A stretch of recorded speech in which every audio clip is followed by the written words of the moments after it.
equals does your device need fixing? We offer a free diagnosis. We pick up and deliver right to your door, no calls or travel needed. We send you a quote before repairing, and only go ahead if you approve it. Easy, transparent, and professional. Link in description. To start, power off your ASUS A53S and unplug it. Gather your tools, a Phillips screwdriver, a plastic spudger, and a clean cloth. Begin by removing the back cover. Unscrew the screws carefully, keeping them in a safe place.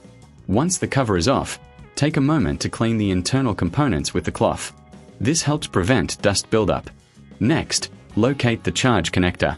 Inspect it visually for any damage.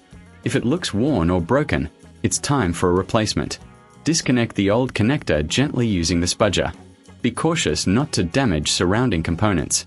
Now, take the new charge connector and connect it securely. Ensure it fits snugly in place. Once done, replace the back cover and screw it back on.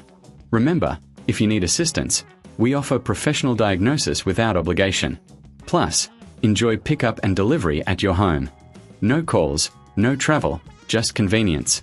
Finally, get a quote before repair to know your costs upfront. Your ASUS A53S is now ready for use. Does your device need fixing? We offer a free diagnosis. We pick up and deliver right to your door, no calls or travel needed. We send you a quote before repairing, and only go ahead if you approve it. Easy, transparent, and professional. Link in description.